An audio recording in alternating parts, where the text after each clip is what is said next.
What is your name? I am Nawi, my king. Nawi, you are beautiful as you are fierce.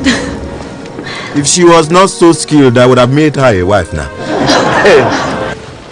Stage 1, witnesses. Stage 2, suspects. You're a suspect.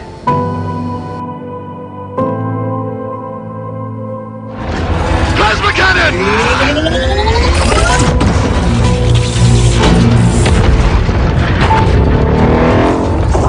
I think we pissed him off. Good.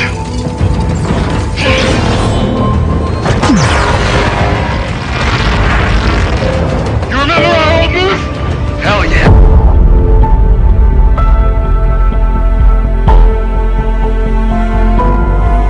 I was working security by Wisconsin, and on Tuesday night, we heard gunfire coming from the area near the Algiers. Police was there. There was a lot of shooting. When I went in there, 3 kids have been killed. They said you should rest, Mama, when you come. I'm cooking rice and chicken. What's your name again? Ugu, sir. Ugu. Yes. Call me Odenibo. Sir? My name is not Sir. Call me Odenibo.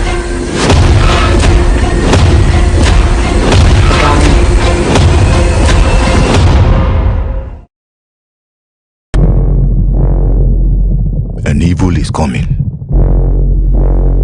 that threatens our kingdom, our freedom. But we have a weapon they are not prepared for.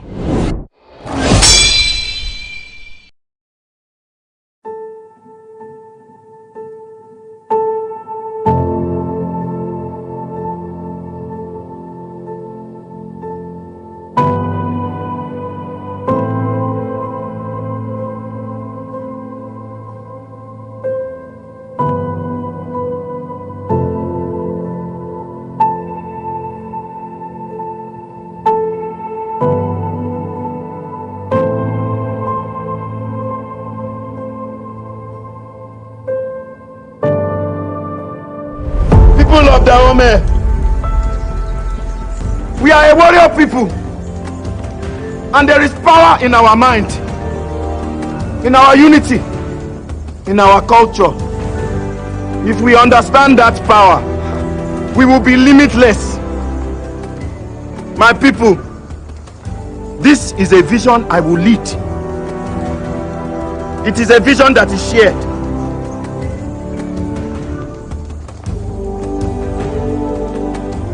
Heroes of Dahomey, behold, the bravest of the brave, appointed by King Gezo, elevated to the sacred title of Pochito, Naninska, the woman king.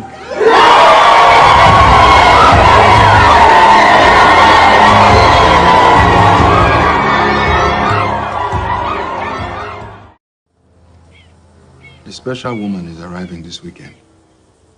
The staff club. But sir, I can cook. Did you go to school? Standard 2, sir. But I learn everything fast. Standard 2. Sir? My name is not Sir. Call me Odenibo. For the U.S. criminal justice system, you have the power to waive a mandatory minimum to get out. Tough week for you, champ. My client pleads not guilty, Your Honor. Get out. With all due respect. But what if you can beat the system at its own game? An evil is coming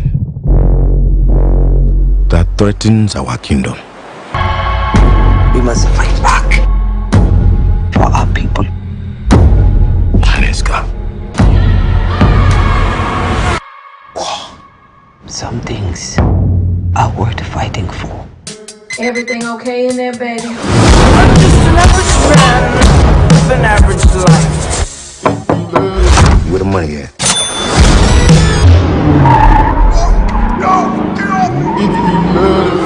That's the car right there.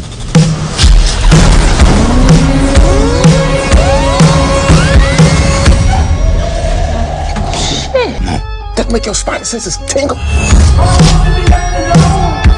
What kind of shit is this? Like I'm in the twilight zone now. Don't let the back door hit you. We gotta go. The guy in the gray hoodie is robbing the bank. Who's in charge here? Well, she is, but we're both. I'm the manager. Estelle Valerie. Still, once they leave, you lock the front and back doors, you understand me? You lock them all. Sorry. Okay, everybody stays calm. Nobody gets hurt. I have a bomb, and I'm gonna kill myself and everybody in here. My demands, and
everything fast.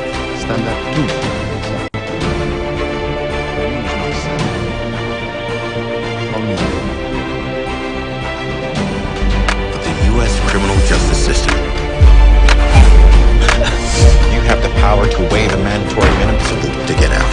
Let's wait for you, champ. My client pleads not guilty, Your Honor. Get out. With all due respect. What if you can beat the system at its own game? An evil is coming that threatens our kingdom. We must fight back for our people.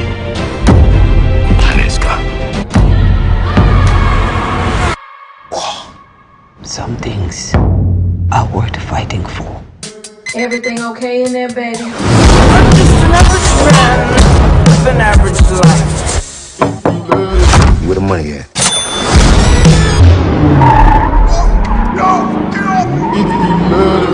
That's the car right there.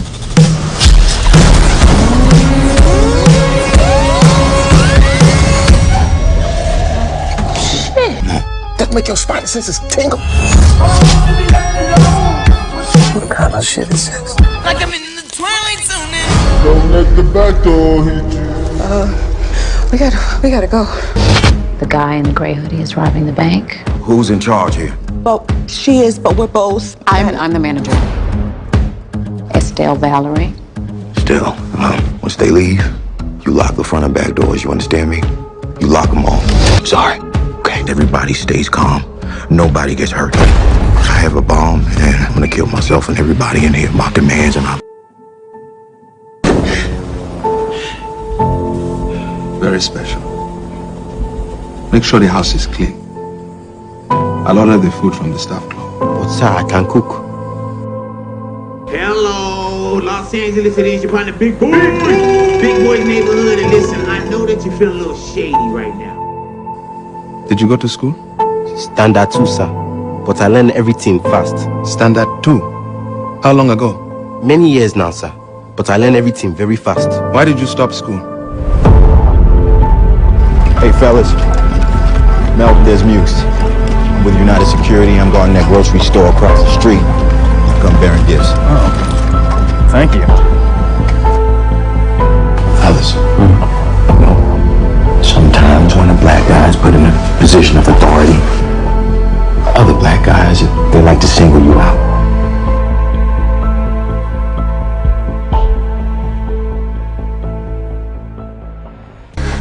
What is your name? I am now in my king. Now, you are beautiful as you are fierce. If she was not so skilled, I would have made her a wife now. Stage 1, witnesses. Stage 2, suspects. You're a suspect.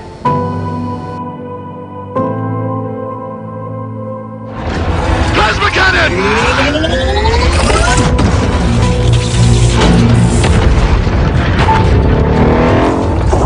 I think we pissed him off. Good.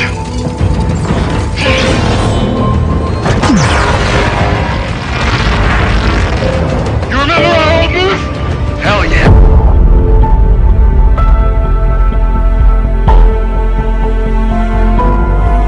I was working security by Wisconsin, and on Tuesday night, we heard gunfire coming from the area near the Algiers.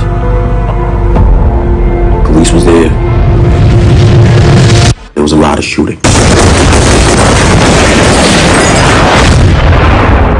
When I went in there, 3 kids have been killed. They said you should rest, Mama, when you come. I'm cooking rice and chicken. What's your name again? Ugu, sir. Ugu. Yes. Call me Odenibo. Sir? My name is not Sir. Call me Odenibo.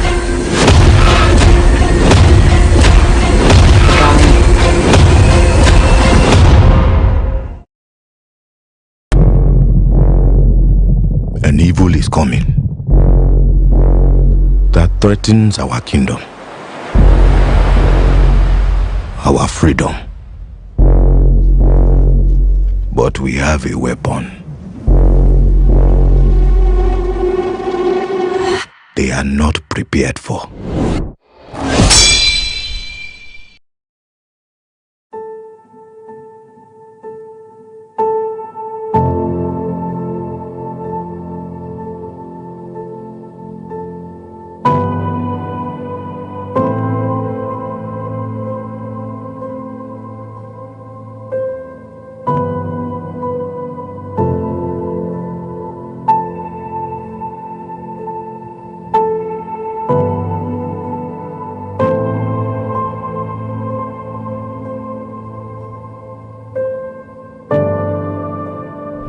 People of Dahomey, we are a warrior people, and there is power in our mind, in our unity, in our culture. If we understand that power, we will be limitless. My people, this is a vision I will lead. It is a vision that is shared.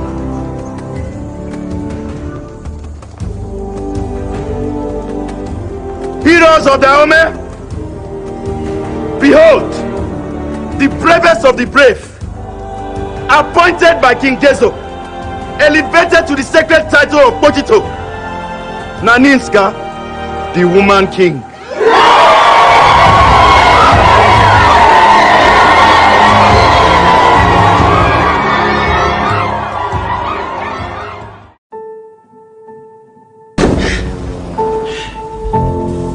Very special. Make sure the house is clean. I'll order the food from the staff club. But sir, I can cook.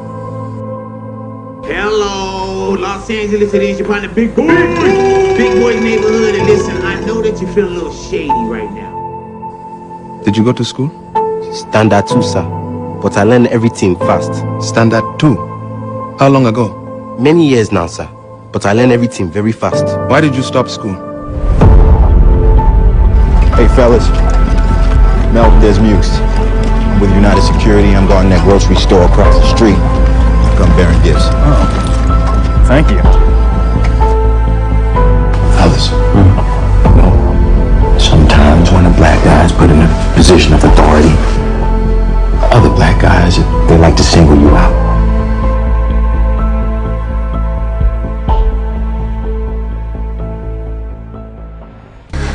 What is your name? I am now in my king. Naui. You are beautiful as you are fierce. If she was not so skilled, I would have made her a wife now. Stage 1, witnesses. Stage 2, suspects. You're a suspect.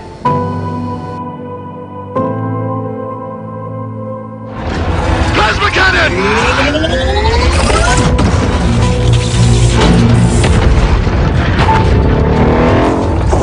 I think we pissed him off. Good.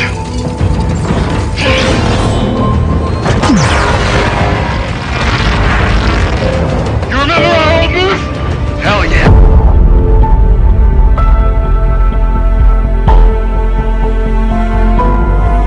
I was working security by Wisconsin, and on Tuesday night, we heard gunfire coming from the area near the Algiers.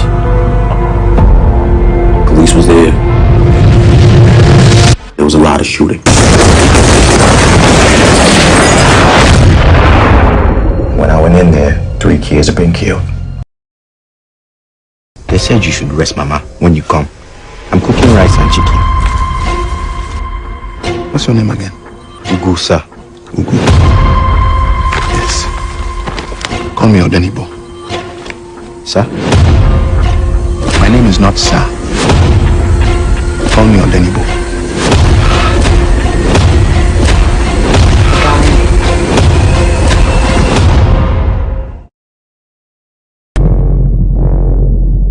An evil is coming that threatens our kingdom, our freedom. But we have a weapon. They are not prepared for.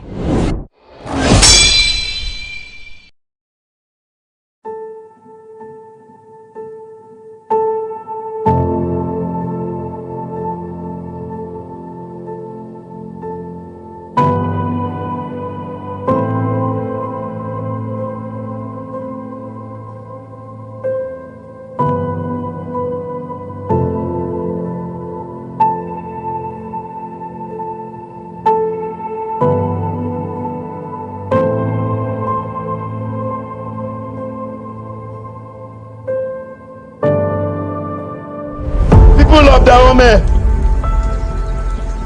we are a warrior people, and there is power in our mind, in our unity, in our culture. If we understand that power, we will be limitless. My people, this is a vision I will lead. It is a vision that is shared.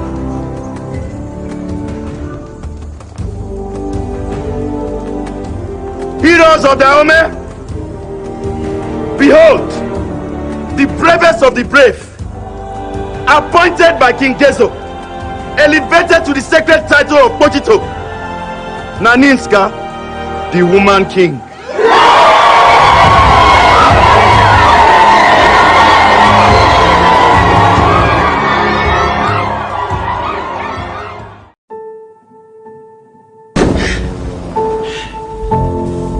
Very special. Make sure the house is clean. I'll order the food from the staff club. But sir, I can cook. Hello, Los Angeles, it is your partner, Big Boy. Big Boy's neighborhood, and listen, I know that you feel a little shady right now. Did you go to school? Standard 2, sir. But I learned everything fast. Standard 2? How long ago? Many years now, sir. But I learned everything very fast. Why did you stop school? Hey fellas, Melvin Desmukes. I'm with United Security. I'm guarding that grocery store across the street. Come bearing gifts. Oh, thank you. Fellas, you know, sometimes when a black guy is put in a position of authority, other black guys, they like to single you out.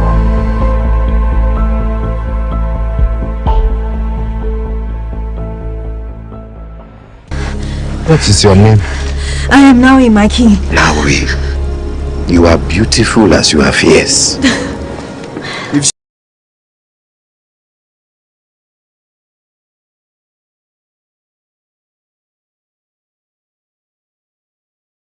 Stop.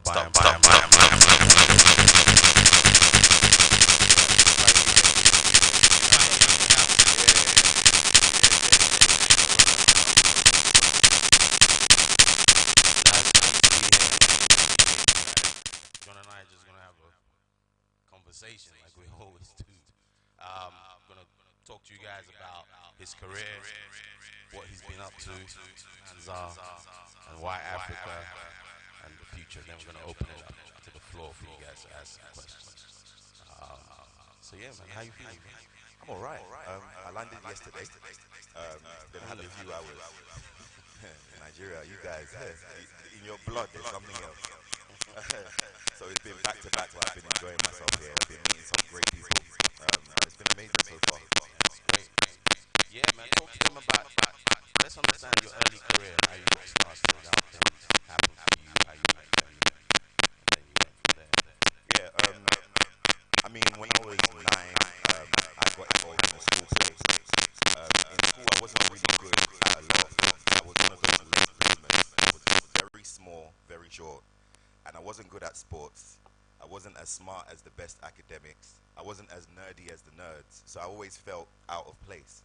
But one time I did a monologue, and that's where I found, like, wow, this is one thing that I'm good at. I think I know how to act. And then I went to my parents and told them that I think I found the best career that you could ever imagine for your child. And my dad was just like, oh, thank you, Jesus. Lawyer! I said, Dad, nah, I want to be an actor. And at the time, you know, mom and dad's understanding of acting was babasue, drama. That's what they'll call it. But despite that, they were very, very supportive. And they took me to my first auditions. And then I just started getting more and more involved in the art and working for free, just to know the discipline and the training that was required. One thing led to another. Then I met a guy called Femi Oguns, who basically founded the first black drama school in London. I'm sure, yeah, Femi, he's not here, but love to you, bro. And I'm sure you've heard about a few people that have come from there, Michaela Cole, Damson Idris, a few people that have come from that school. and it was just training back to back. It wasn't all this glitz and glamour and celebrity social media following nonsense.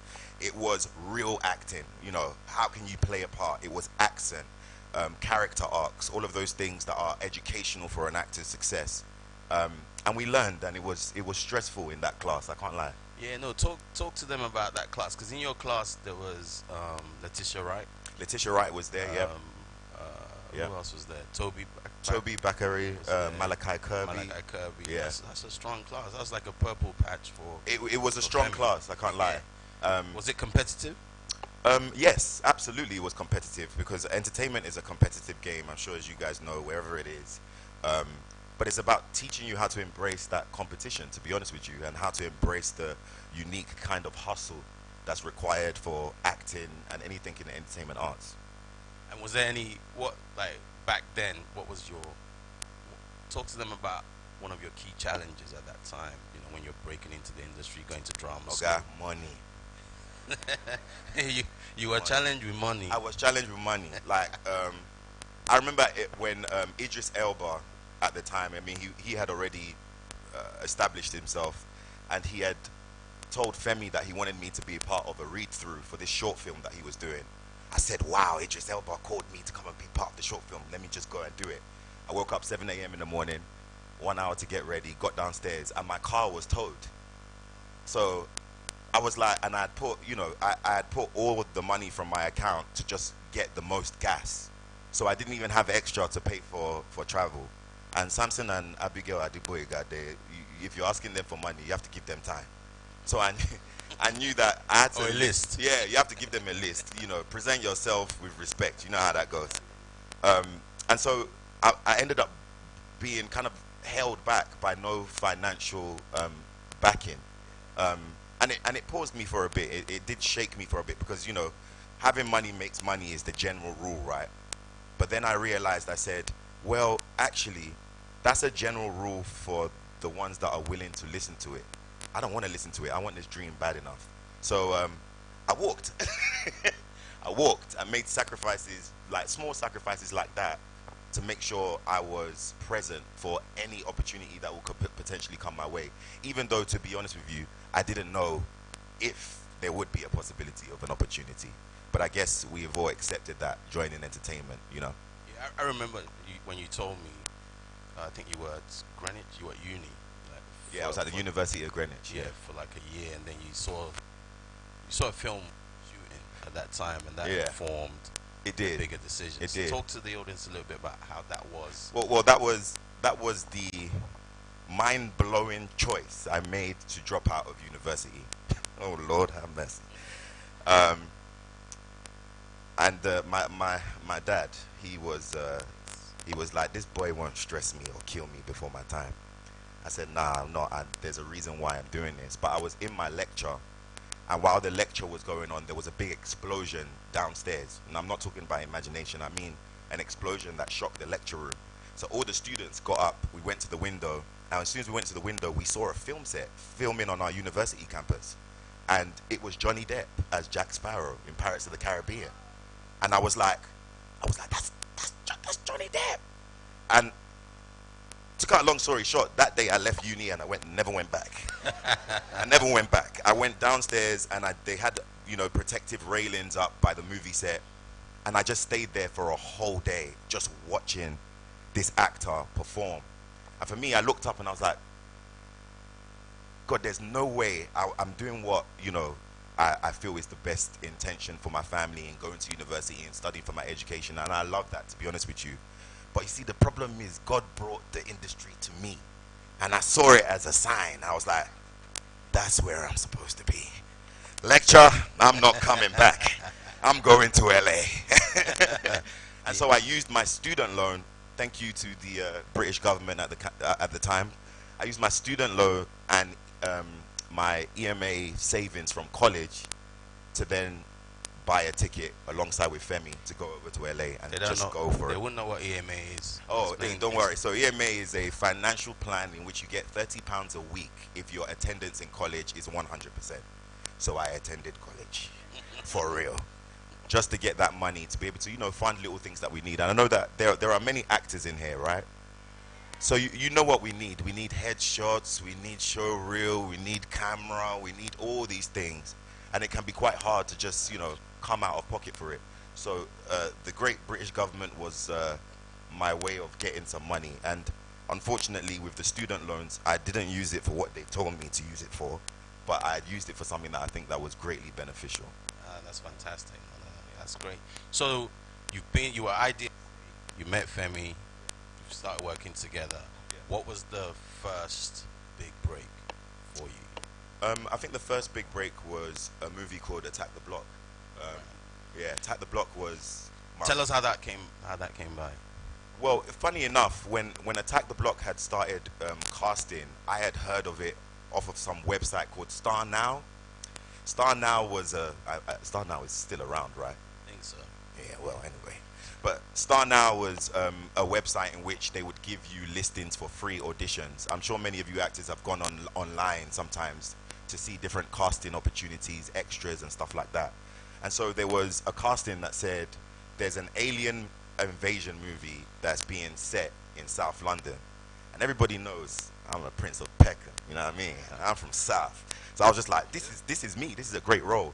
But I didn't have an agent at the time, so I went for the open auditions, which a lot of people didn't know. And then I went back to Femi and said to Femi, I said, Femi, while taking class, I said I've been going for open auditions and stuff like that.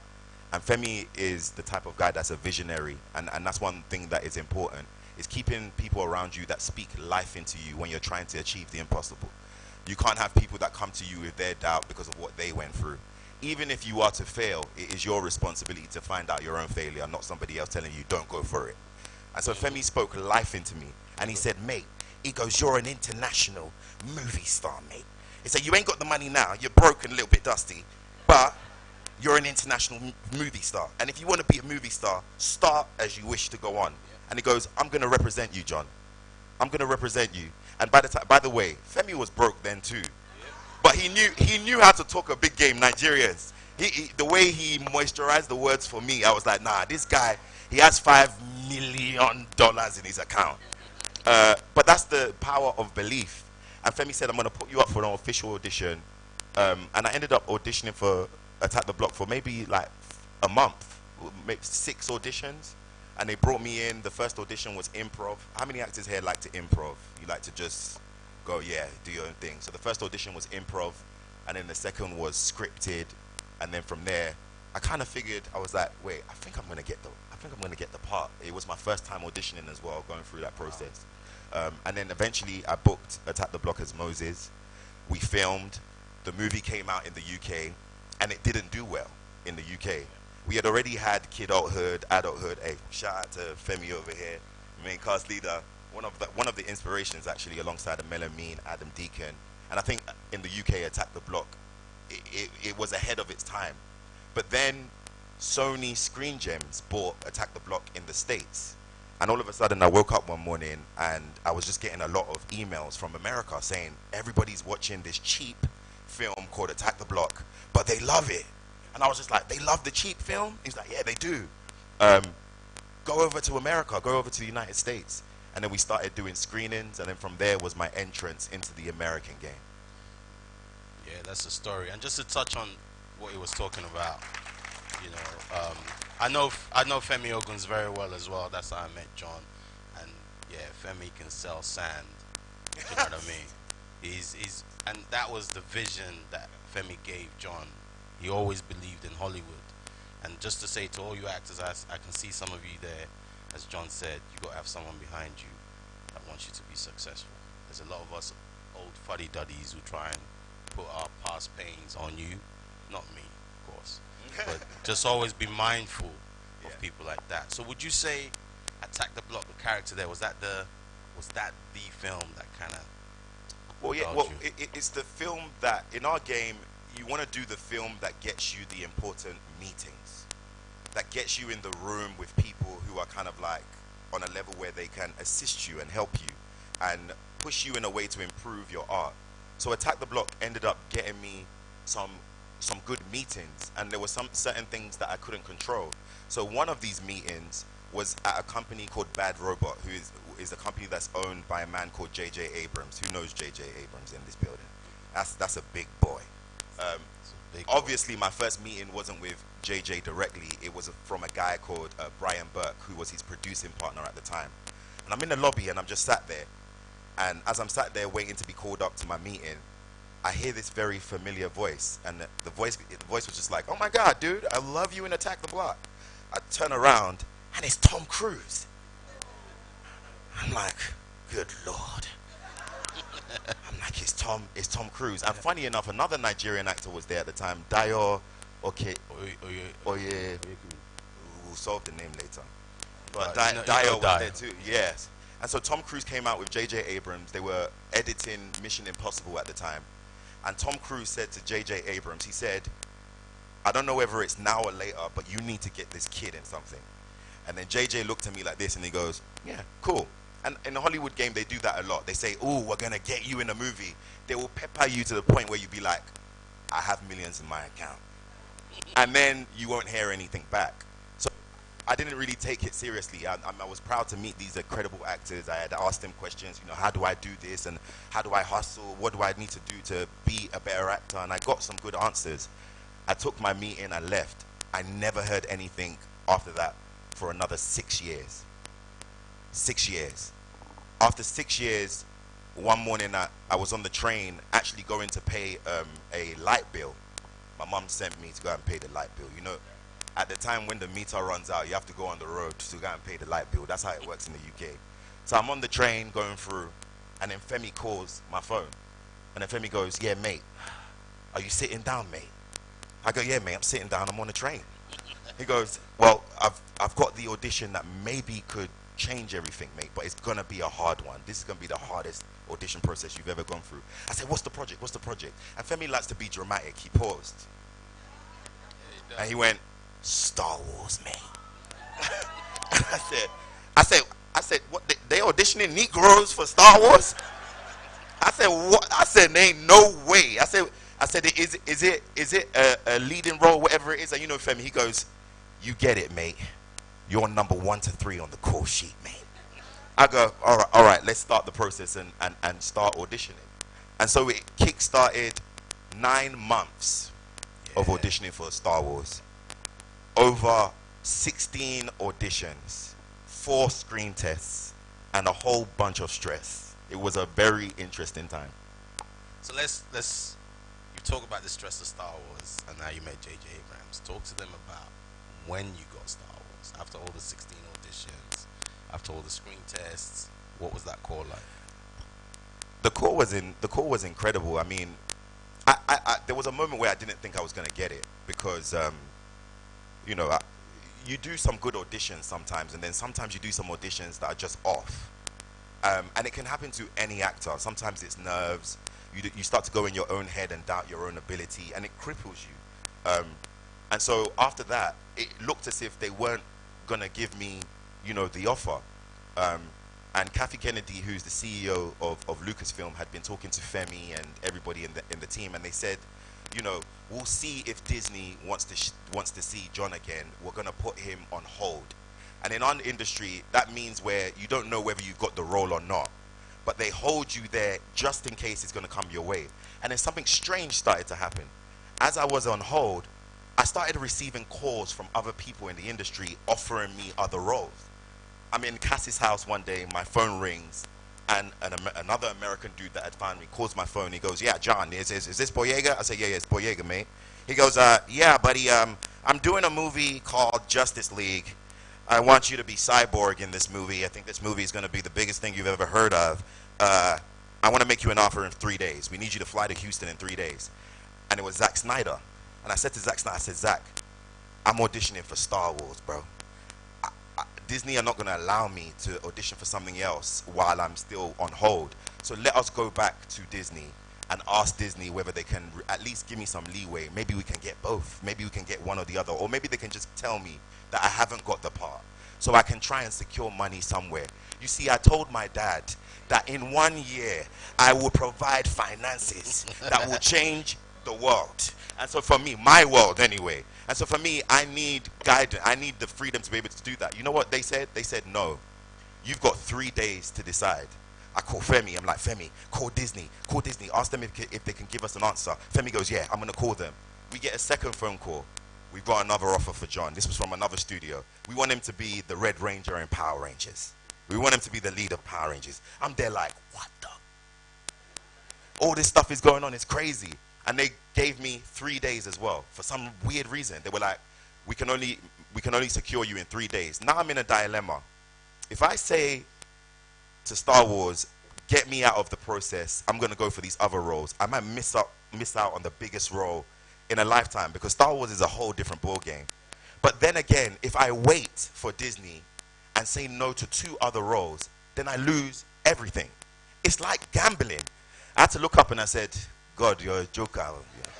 You're a joker. And then Femi said, I need to meet up with you face to face, because this is a hard decision you're going to make. So we met up at the Dorchester. We sat down, and Femi said to me, he goes, mate, when I found you, what did you tell me that you wanted to do? I said, I wanted to be historical. I wanted to be one of them big ones. He said, you wanted to be one of them ones. He goes, usually people try to humble themselves. They don't want to say what their aspirations are, because it's, you know, it makes people feel some type of way also sometimes. And he goes, this is what you told me. So he goes, by that same rule, we are to say no to these 2 other roles that are lesser than for you. And we are to put all our cards into Star Wars, mate. And he goes, look, you've been broke for a long time. At least you know how to do it. You're not going back to something that you don't know, mate. You've been doing it for your whole life. And I said, you know what, you're right. But sometimes when the opportunity is there, we get glitchy, and we wanna secure ourselves, because we've been suffering, Shy, you know, like we've been going through things. And I said, you know what? I said, Femi, this is one of these God moments where we're supposed to make the alien choice, the choice that people go, come on, it's simple. Just take the role that they're offering you, at least secure yourself. And I said, you know what, Femi? Let's go for Star Wars. Now, as I said that, obviously my heart dropped to my kneecap, because I was like, how do I explain this to Samson? That's my dad, by the way. How do I explain? I call him by his first name when I see him as a business guy. I said, how do I explain this to him? But then we just settled on what we have to go for. No, that's really interesting. But I want you to share with the actors out there, the young kids out there, the amount of pressure in that kind of decision making. Like, you know, as managers, agents, you know, we try and help talent make those kind of decisions. Yeah. But how did you at that time handle that? Like, what was going on internally? What was going on up here? Of course, you had your folks, your friends. Yeah, it was a combination of things. You would get advice from family. You'd get advice from some friends. But you know what? I didn't listen to anybody. I listened to myself and what I believe to be God through the heart. I was like, what do you want me to do? You know? And for me, I was just kind of like, I've always said to myself, ever since I even had my first job at the Tricycle Theatre, that I want to be a movie star. I know a lot of people, it's corny for a lot of people to say, but sometimes if you don't say it, what you're secretly thinking in your head is never going to happen. Sometimes when you say it, your body hears you saying it, and you challenge yourself, and you're like, wow, I just said that out loud. And I said, you know what, I want to be a movie star, and I do want to be part of the biggest franchise in history. And I do want to be the first black stormtrooper. I do want to be at the lead and the forefront of this. And so I decided to put all my eggs in Star Wars. And then the other 2 films said, sorry, no can do. Now we're just waiting for Disney. Disney calls, Kathy Kennedy goes, okay, cool. We're going to audition you one last time. One last time. Come to Pinewood Studios, come and audition. I go to Pinewood Studios, I'm in the chair. You know how it is in the audition room. I was just shaking, I was doing the warm-ups, getting myself prepared. I go in the room, and it's me and Oscar doing the shooting scene. And we do the scene, JJ loves it, but in my heart, I was just kind of like, you know what? I'm probably not going to get it, but if it's a loss, then at least I've seen myself try.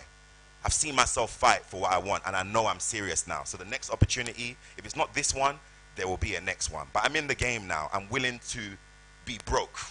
I'm willing to suffer for this. And that's what I found in the process, and that was all I was willing to take away.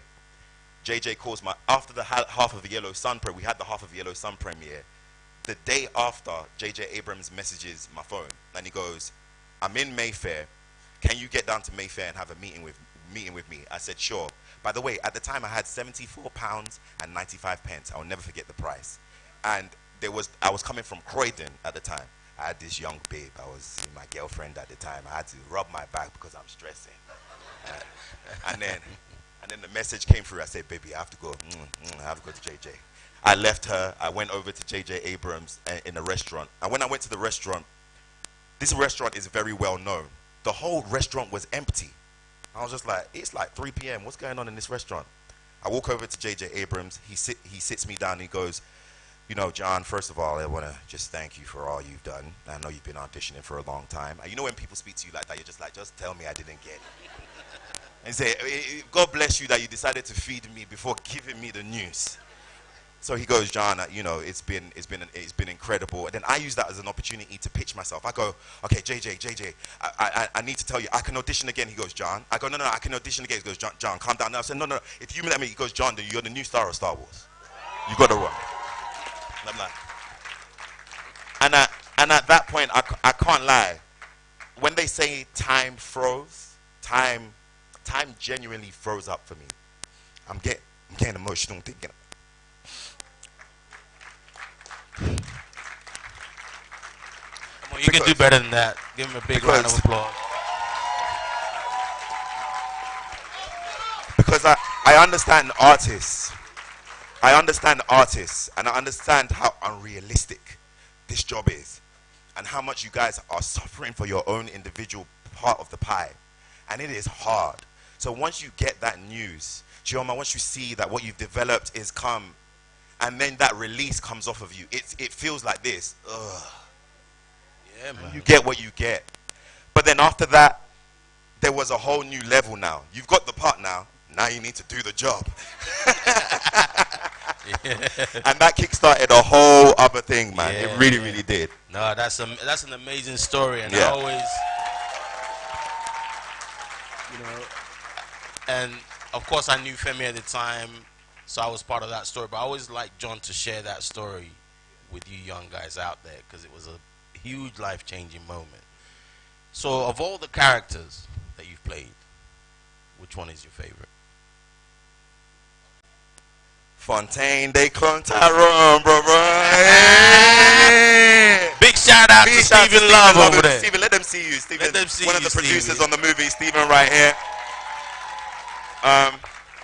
They clone Tyrone for me was Shakespeare. It was a chance for me to show people. I mean, it was even on the basic level of being an ego boost. I remember when Stephen Love, Charles King had got me involved in the movie, and it was a challenge. You know, they came to me with a very nuanced opportunity and role.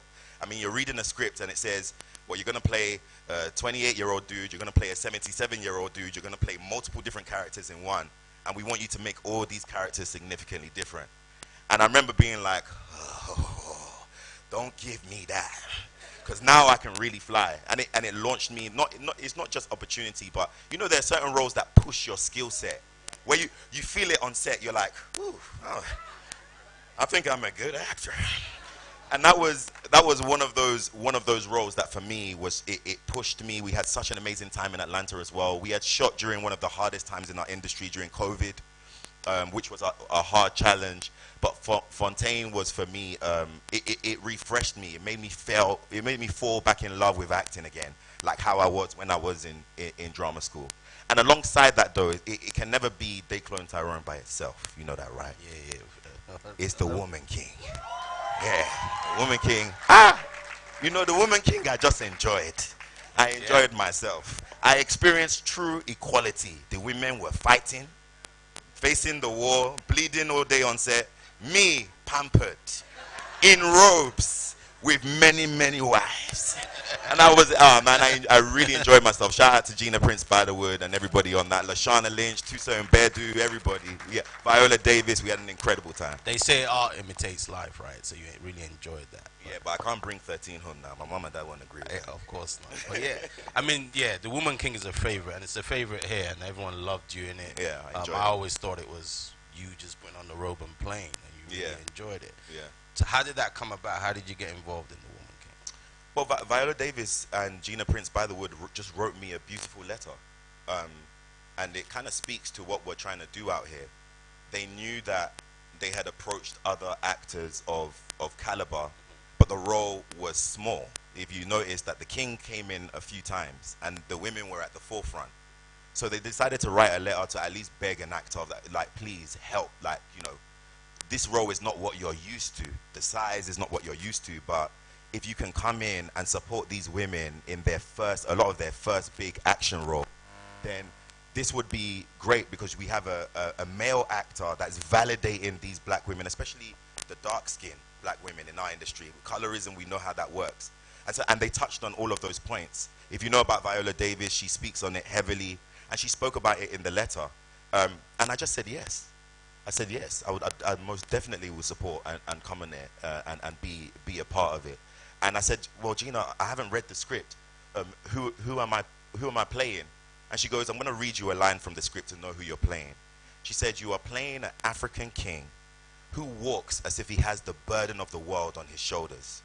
I said, oh, yeah. I said, do I get robes? She said, yes, John, you get any robes you want. I said, yeah, great.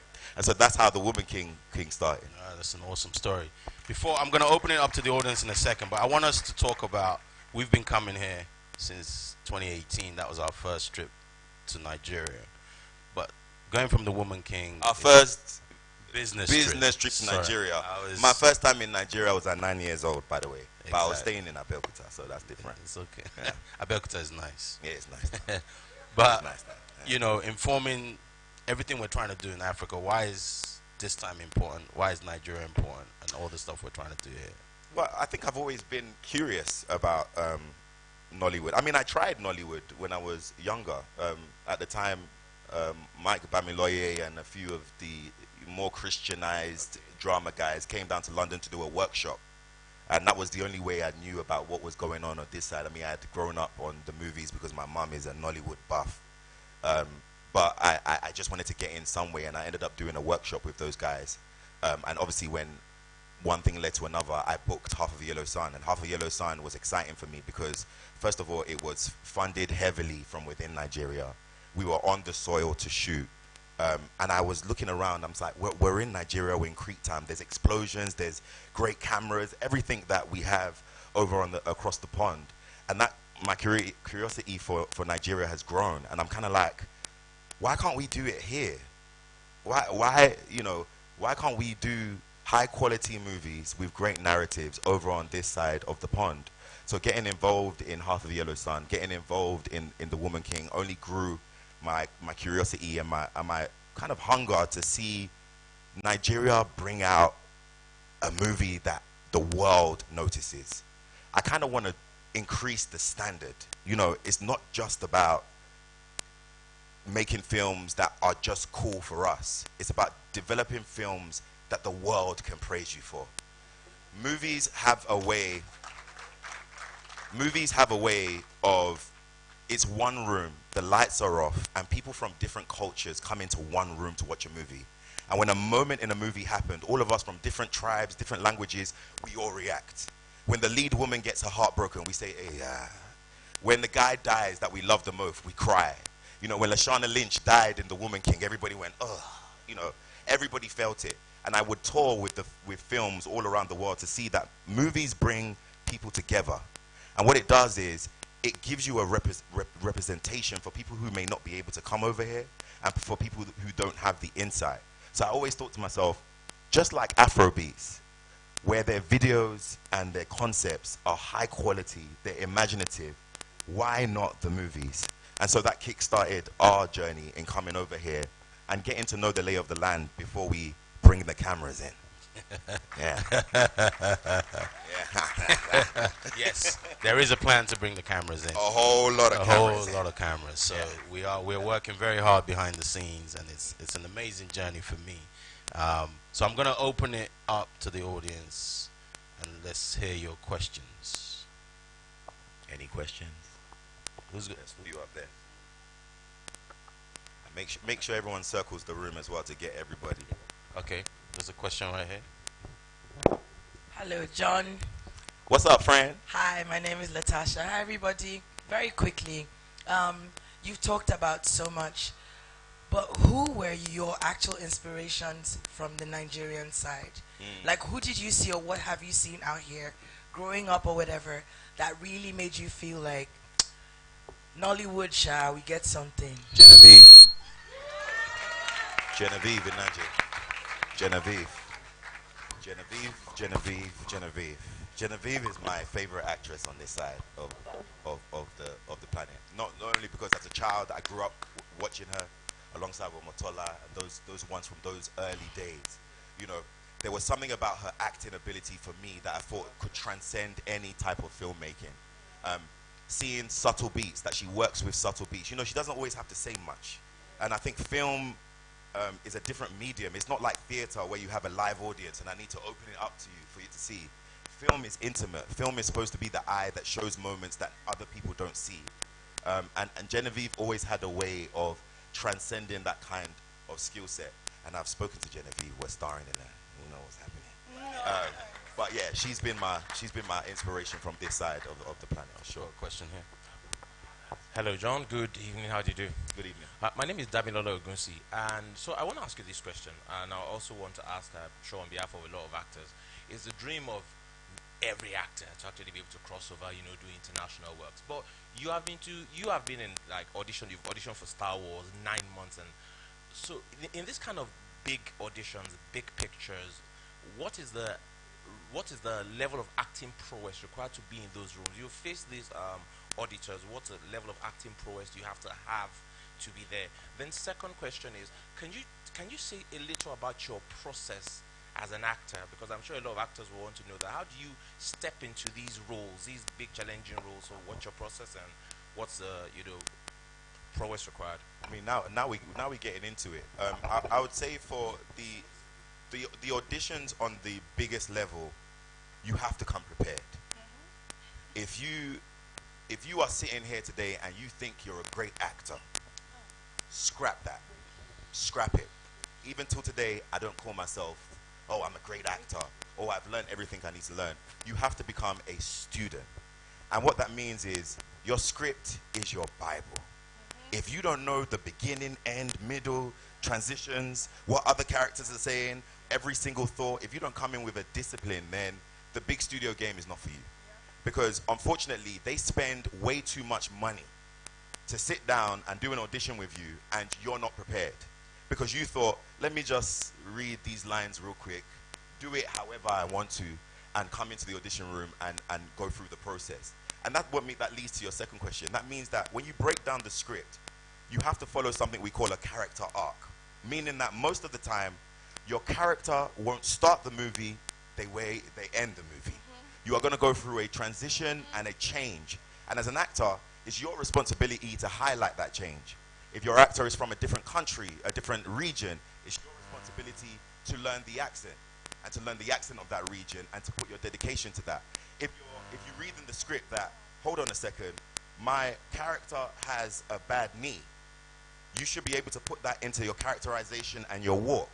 When we were on The Woman King, we had a camera on the track a lot of the times when King Gezo would walk. And I remember telling Gina, I said, Gina, I am a king. I have to walk slow. Every step matters. Every hand gesture, every fold, every look matters. And for me to tune that in, there needs to be a dedication to know your role. The character you're playing is like a man or woman that you're in love with and you just want to get to know them. That's it. You want to get to know who this person is. And when you're trying to get to know somebody you want longevity with, which is your character, you want to know every single nuance of the character. That means exercises like hot seating, which means when you sit in a seat and people ask you random questions about your character and you can answer every single one of them. You have to become obsessed with who you're willing to become. You know what I mean? And that's what you bring into the room. Because in the big studio game, I'll be honest with you, they don't have time for mistakes because they are stressed by their shareholders. Their shareholders are like, we invested $10 million. We want to see $40 million. So they don't have time to sit there and wait for you to learn your lines. You're coming to audition, you still have script in your hand and you haven't learned them. And there's other people coming in with their lines learned and everything that is smooth. So there needs to be a dedication to that process and that sort of art. That's a great answer. Got a question in the middle there. Oh. Hello, Kem from Chemistry Management. Hello. Hello. I want to ask a question because just love hearing you talk about the talent side. How much did you actually have to get involved from a business perspective on your early part of your journey, understanding the audition process, representation?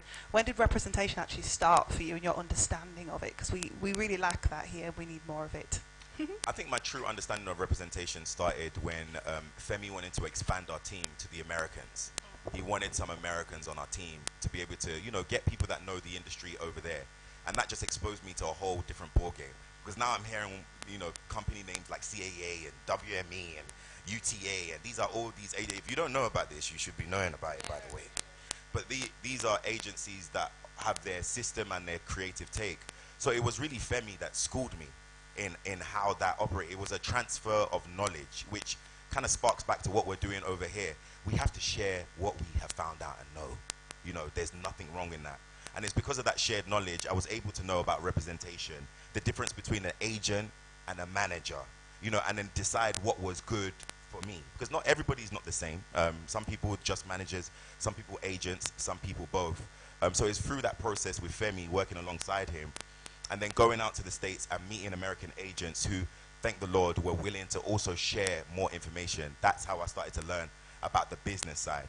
And to speak to that as well, you want to get into this game, you can't just be an arty-farty, which means I just want to be an actor and perform, and I don't want anybody to know, I just want to perform. That's it. You are a business. You are a business, you are a business, you are a business. The audience filling out this room, if we don't have that, we can't make another movie. So there needs to be a process of learning marketing, learning how the presence works with branding, learning about all these extracurricular things that surround your acting career. So that's how I learned about that. Right. I'm going to take Hello. a couple more questions. Okay, hello. So my name is Amika Babresa, and I live between Ghana and the UK. I'm actually with IDSA, you guys as well. So I wanted to say, so one of the things I've realized is a lot of times that once somebody makes as an actor to the pinnacle, especially yourself, there's a big difference between being a star or being known in Africa. And then everybody wants to jump out. Like right now, people want to leave. If you make it here, everybody wants to go to the ultimate heights. How do we, yourself, bridge that gap? I know you talk about coming to do a film here. Idris Elba was also recently in Ghana. He mentioned about moving to Ghana, building a studio. How do we bridge that gap to stop our people the minute they kind of make it, like you want to go over there? And also, I think the thing is, also for them to respect our films, because as much as I love Nollywood, as much as I love African film, they do not respect our film and our talent the way we respect us. And how do we bridge that gap essentially? Because I'm really frustrated going between Ghana and UK. And I know when I audition for things in the UK, I'm with IDSA, so sometimes it's like, oh yeah, she's worked in Ghana, she's worked in Nigeria. They look down on us. And I'm trained, and I've done this for like 27 years. And it was a choice for me to move to Ghana, to work in Ghana. And I'm working in Nigeria. We have a film showing tomorrow, Phoenix Fury. Please come and watch it. Directors here. But how do you bridge that gap? And also, you want a Japa, they look down on you.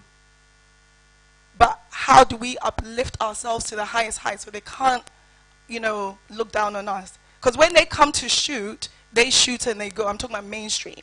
I was in Beast of No Nation, was filmed in Ghana, but that was a New York film, Netflix. So how do we bridge that gap? Well, I think that this is what is in motion right now, love. You're existing at the era in which that gap is being bridged. We are right here in front of you in the flesh. Anybody that comes home, especially from the other side of the pond, has true intentions to see this happen. Because you're talking about the greatest greats, but there's also challenges over there. We just got off a strike, and from a strike now we have a limitation of roles, especially for the black actor out there. And we've seen people like Viola Davis talk about trying to create other lanes, for us to have opportunity. But what we're finding here is we're coming to this side of the planet, but unfortunately the filmmaking is not at the level it needs to be. I'm going to repeat that. We are going to have an honest conversation about this. The filmmaking is not on the level it needs to be. And that means that don't mention the 15 years, 27 years, 30 years you've been in the business. Don't mention it. Everybody has to be a student and collaborate at this point. Even me in my position, there are things that I can learn from you guys. Because even if we come in with the quality, you guys still have the authenticity that will still need to exist. So we need to collaborate. But to collaborate, I need to get off my Hollywood high horse. And for you to collaborate, you need to get off your Nollywood high horse. You know what I mean?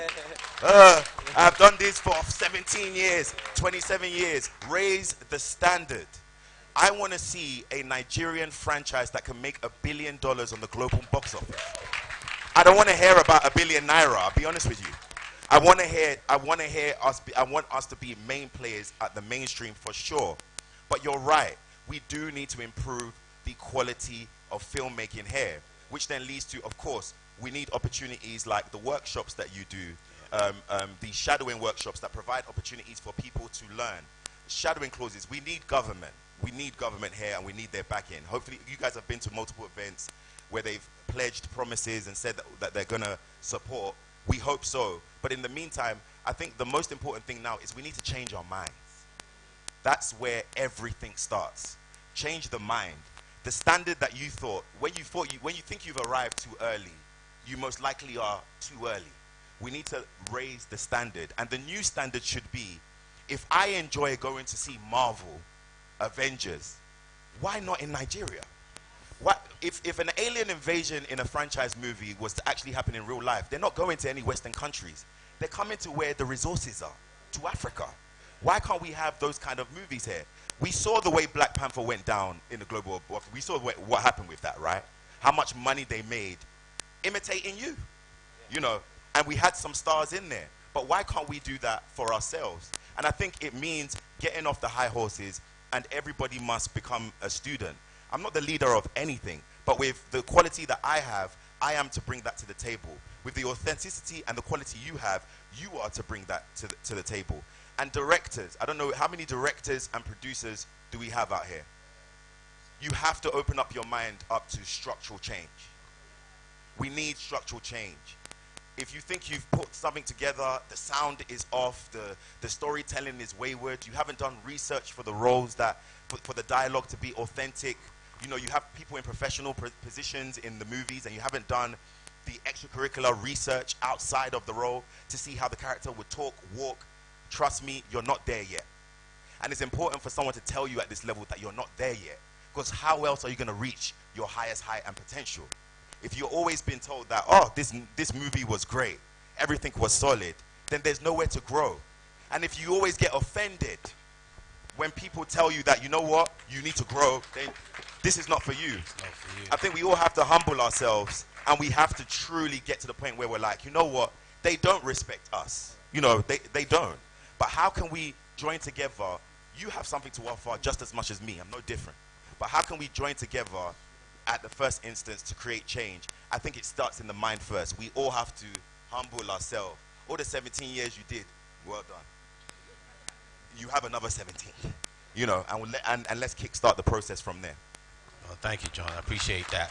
Can't take any more questions at the moment, but right now, I want to invite the lady of the moment, Miss Chioma Ude of AFRIFF, to come up. Thank you, mother. Lady of the moment. Well, I'm standing. Bless. This award. So today, we're going to present him with the Herbert Wigwe Trailblazer Award.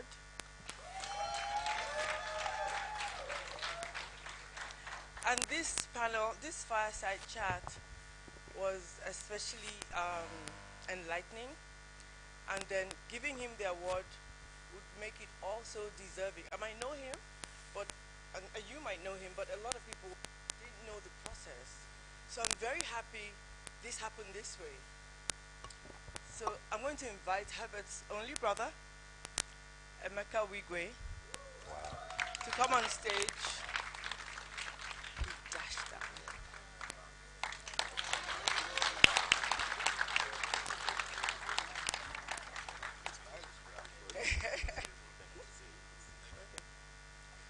I'll tell you a little about this award that I didn't mention. I didn't have the opportunity to mention last night because I was so overwhelmed and happy. Herbert, if you knew him, he loves people like him. Anybody that knows Herbert, the trailblazers, what are you doing? How are you doing it? And so this would mean so much to him. And then the fact that this, I can imagine his comments when he sees this. Well, the fact that this came from one of the minds in Bauchi is also something that I know would have impressed him. So the whole process of having Ifeanyi Wune, who is extremely arty, go get these stones, him and some other lady, I'm so sorry I don't have her name. What? Maina. To get these, to present it to John. I'm going to give Emeka the honors of doing that. So, as a trailblazer award from Harvard Whitney, so consider this personally from Harvard. Congratulations. Thank you. Appreciate it. Yeah. Hey, it's my first award in Africa. Yeah. I don't need Oscar after this. This is no. Thank you. Thank you. Thank you. Thank you. And I just want to take a moment to encourage all of you. I want to take a moment to encourage you. And I want to share this with you. This is not just mine. This is ours. As we plot and plan to shake this world through art, through cinema, I'm praying that your specific path and what you guys are going through, any obstacle, I'm praying that you will be built, a self-built motivation to pull you through. I'm praying that that happens for you. I'm praying also that your success will reach the highest heights, and your humility will take you through. That's what I'm praying for. But let's do it. Let's do it.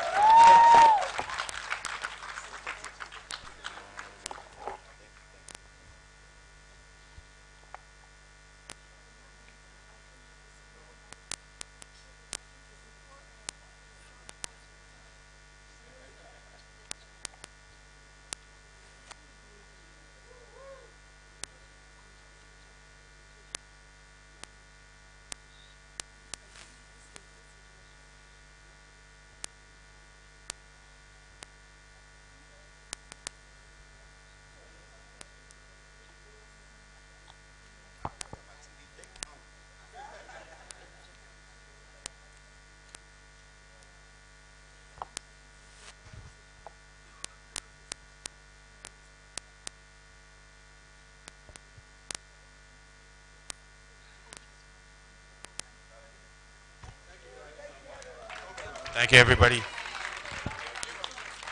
Have a good night, everyone. Take care of yourself.